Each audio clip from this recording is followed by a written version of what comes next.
The Pokemon TCG meta is always changing and always adapting, so you need to stay ahead on which decks are going to be the best to play.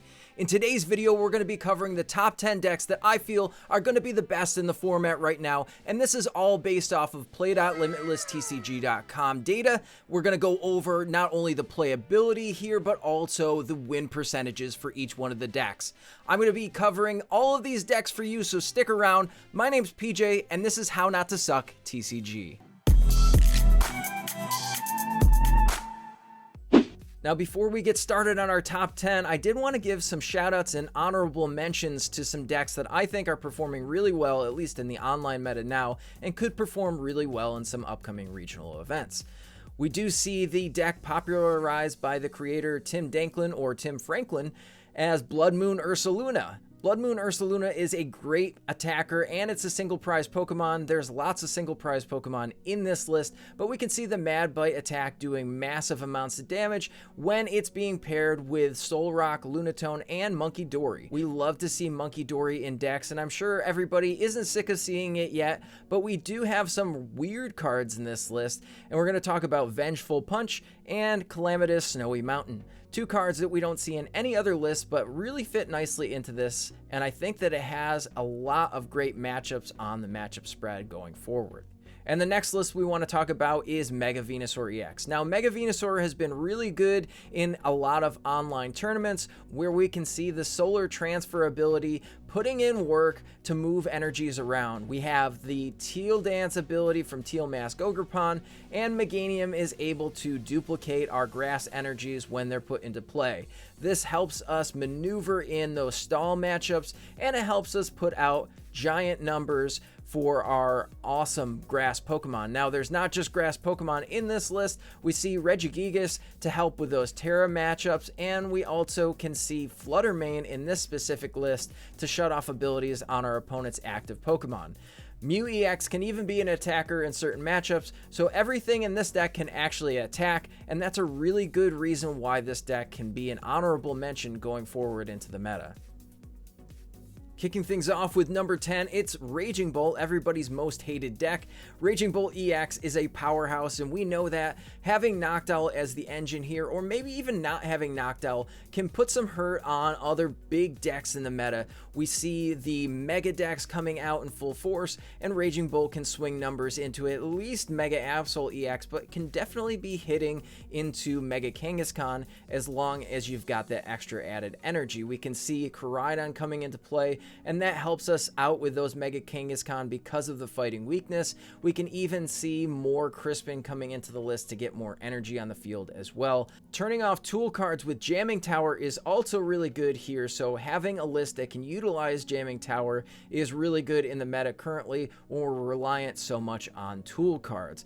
Overall, I think Raging Bolt has a great matchup spread and can do really well as long as you avoid Gardevoir or anything that's playing Lily's Clefairy EX. As long as we don't put our Dragon Pokemon in danger, I think that this list still is really good in the meta and definitely is a top 10 contender for me.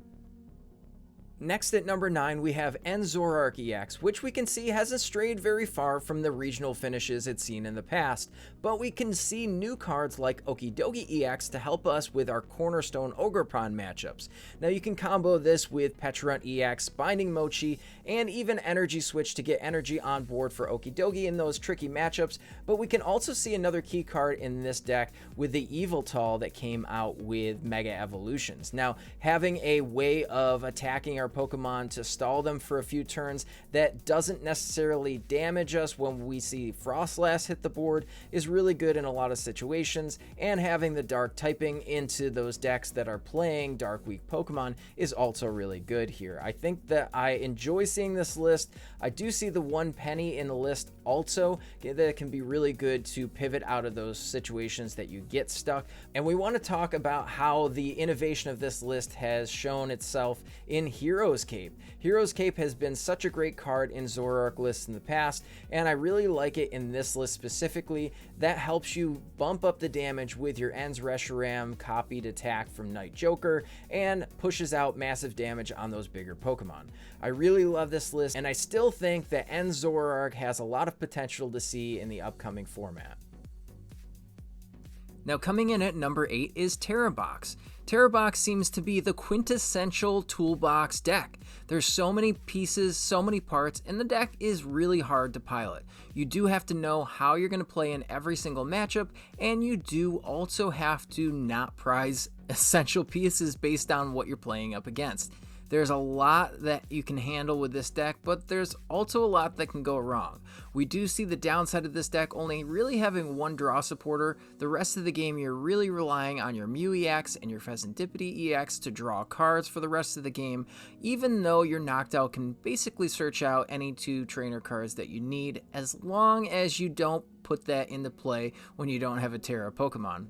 We know we've all done this before, so don't make that mistake with this deck. However, the power output of this deck is enormous. There's so much you can do with this. I even like the Eevee box, and that could easily be swapped in here for this standard Terra box. If we look at Emma Hagen's success so far with that list that she's been playing at all these events, we can really see how that deck could easily be swapped in here, and you can change a few cards to incorporate the Eevees, the Flareons, and the Leafeons. Overall, I do think Terrabox is really strong and definitely can be a contender in this current meta. A surprising one at number 7 is Dragapult Dusknoir. Now we know that Dragapult is a powerful Pokemon that spreads damage across the board and annihilating our board state with Dusknoir. Having Psyduck come into the meta hasn't necessarily stopped it, but it does put a damper on the fun that Dragapult has when playing. We see a lot of decks adapting around Psyduck, and also having Klefki in their lists helps with popping Dusknoir. Dusknoir doesn't really care in this list, and I still see a lot of players adapting to play Dragapult Dusknoir. We still have item lock that's really strong in some opening turns to prevent your opponent from getting set up. I think that Dragapult has legs to stand on and can do really well now that it's incorporated Lily's Determination into the list to stop discarding resources that you don't want to get rid of in those opening hands. Having Jamming Tower is also another really great card that can be incorporated easily into Dragapult Dusknoir, and this helps out with a lot of those tricky matchups that do play tool cards. We're still seeing the Neo Upper Energy build, but I can see a lot of other builds having other attackers and also other ace-specs in their list that help out with tricky matchups for this specific deck. Overall, I still think Dragapult Dusknoir is a very strong deck and definitely doesn't deserve to be at number 7, so hopefully my mind will change and we can see it move up in this tier list here going forward. Almost at the midway point at number 6 is Goldango Rocks. Now we see Goldango EX being such a consistent deck and able to draw so many cards. Now paired with Lunatone and Solrock, we can see that engine buffed up, and you don't even need 2 prize Pokemon in the field to start attacking. Now, having some cornerstone answers in the Mega Lucario EX is great. I know I covered a video with Turbo Energize and also Great Tusk EX. We can see that there's a better counter here in Erica's Invitation. So many counters in this specific list to get around that tricky matchup of Cornerstone in the Mega Box deck. I can see Goldango moving higher and higher on this tier list going forward. We see the A-Spec played here in Precious Trolley, but this can easily be swapped out with something like a Prime Catcher, so you can go lower on your boss's orders count, and then maybe even throw in a Palpad for a list to make it even more consistent going forward. Double Professor's Turo helps you out in those situations where you get stuck in the active, and having Palpad maybe going forward could be something that we see for Lille Regionals. All of these cards make the deck work, and I can't see a world where we don't see Goldango EX moving higher and higher on this tier list as long as the matchup spread stays as 50-50 as it is across the board. If you've made it this far in the video, I did want to stop and thank you so much for watching here on the channel. I've been building up this channel to have more educational videos and help you with Pokemon TCG overall.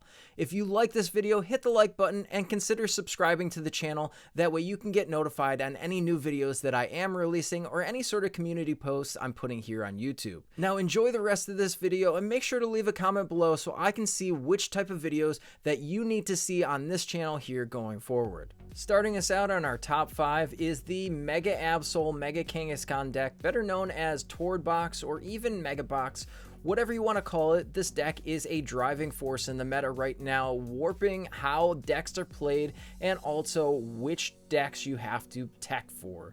We see a lot of debate on what type of supporters are going to be played in this list, but this one's a pretty vanilla one. We have Arven, Boss's Orders, Penny, Lily's Determination, and Iono. I do see 2 count in this specific list of Lily's Determination. We can always see that going up, but in its place we have Enhanced Hammer. Having decks like this where Mist Energy is a key component on how you win a lot of matchups or even lose a lot of matchups, we can see Enhanced Hammer just being played in higher numbers. Also, something to note is that we were seeing a lot of other decks counter this with Airy, so you can get all of the item cards out of your opponent's hand. All of these combine with the Pokemon that you see here can be a really scary thing to come up against when you're drawing cards, pushing damage counters, and ripping resources from your opponent's hand with Claw of Darkness. This deck is super scary and is also a really awesome deck to play. Not everyone can get the hang of this deck, and it is a little bit more difficult to play based on how much skill and how much time you've put into Pokemon TCG. But again, it is one of those meta decks climbing higher and higher on the list the further we get into this format. Coming in at number 4, a surprising one, is Charizard EX with the Pidgeot package. Now, Charizard EX has been an awesome deck in the past and just got some life slapped into it by Jackson Ford at the most recent Milwaukee regional event, but we can see this deck coming back in full force. We've got decks that can be counters to this and even counters in our list to adapt to the meta. We can see this list has Gouging Fire in it to get around those cornerstones, but there's nothing for our op Psyduck to get our Dusknoir into play, so we will have to boss around it. Not too hard when you set up your Pidgeot and you've got Counter Catcher and Boss's Orders. The downside not playing Klefki in a list like this is that you are going to adapt and have to make sure that you're compensating your resources to get around any sort of tech that's out there waiting for you. But this deck is super powerful, with Burning Darkness just hitting higher numbers the more prize cards your opponent has taken. So we love to see Charizard back in the meta, and I can see it climbing higher and maybe even hitting the number 1 spot in the future weeks to come. Sliding in at number 3, another fire Pokemon here up in the top of the tier list, we've got Ceruledge EX. Now, Ceruledge EX is a pretty basic deck when you look at it. A lot of players have been adapting to this deck list just because it's super easy to play, but knowing that the power output of a deck like this can annihilate your opponent's big beefy Pokemon can be really what sells you on the deck. There are a lot of intricate skill lines that you can play into with the Legacy Energy here and Briar, and you want to note those when you are playing a list like this. Obviously, we've seen some higher tier players adapt and build this deck and bring it to these regionals or maybe even some online events. Having 4 Carmine is also another contemplated idea because people hate on this card. I'm not exactly sure why, because it works so well in this list, but having a 4 count of Carmine really solidly gets you those energies in the bin when your opponent makes you go first, but having the Professor Research can assist in getting deeper into your deck to draw cards and discard more of the energies and bump up your Abyssal Flames damage.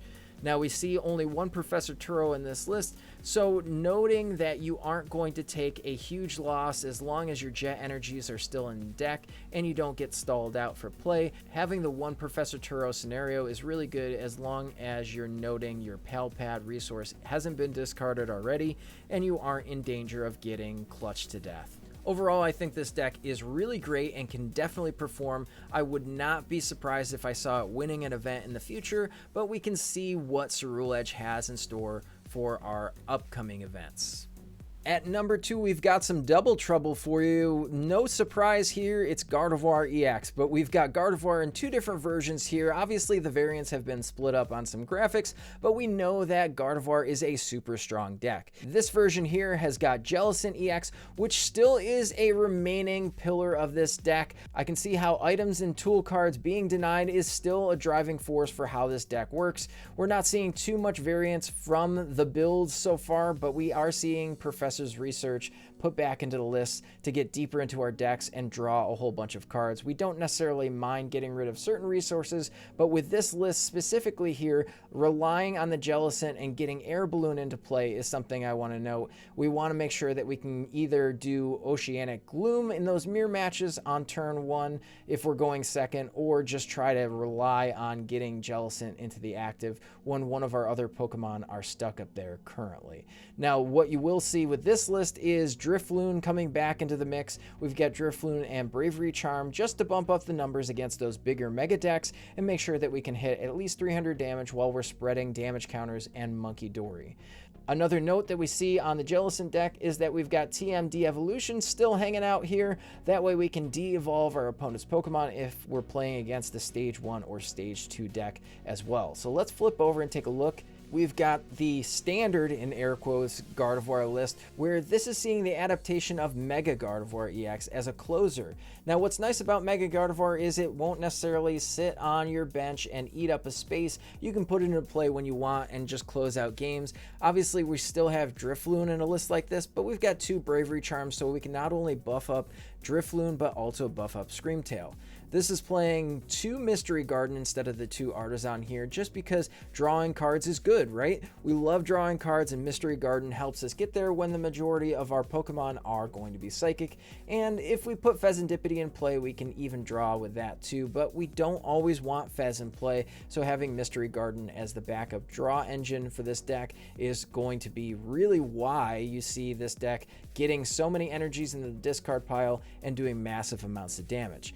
Now, you can also see that there's an adaptation with this draw supporters here, where we've got 4 Lily's Determination, but also the research that we talked about in the other list, and that helps us get all of our energies into the discard pile and again draw deeper. So having both really solidly gets this deck to where it needs to be, and all the consistency elements are here for Gardevoir to remain a driving force in the meta going forward.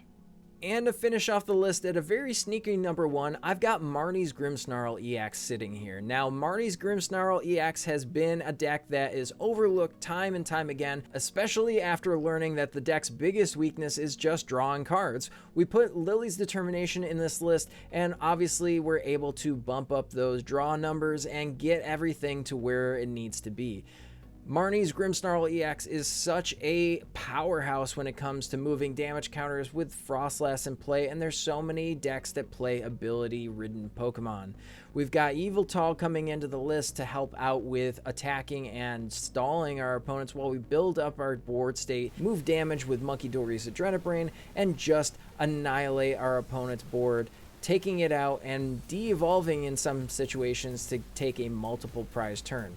We've even got Shaman in this list to help our bench protection, but I don't think Shaman is necessarily needed in a lot of cases. But what I will say here is that Iron Bundle is a clutch card in this list. I love having Iron Bundle here for extra gust effects. We can see that there are 4 here with 2 Boss's Orders and 2 Counter Catcher, but overall I think Marnie's Grimmsnarl plays a key role in the meta in the future, and we can see a lot of lists adapting around what other decks are up and coming. It 1000% would not surprise me at all if we see Marnie's Grimmsnarl take down some of the European regionals coming up, and maybe even Las Vegas in the future.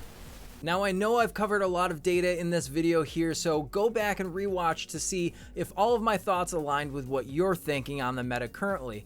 Did you agree with all the decks I put in the top 10? Maybe there's some decks that I didn't include that you think definitely belong in this top 10 for this upcoming meta in Mega Evolutions and what we'll see at the upcoming regionals. Now, if you thought that there was a deck missing, or maybe you disagree with the top 3 that I had here, let me know in the comments below which 3 decks you think are going to be the best decks in the Mega Evolution format.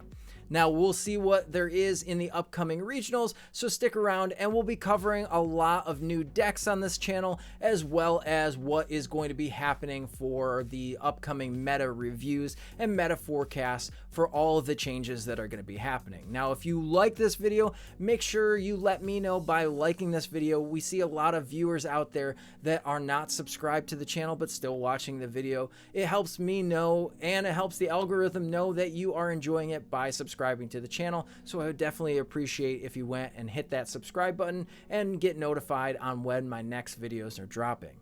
Now, all that being said, Thank you so much for hanging around and watching this far into the video. I'm PJ here with How Not to Suck TCG, and we'll catch you next time.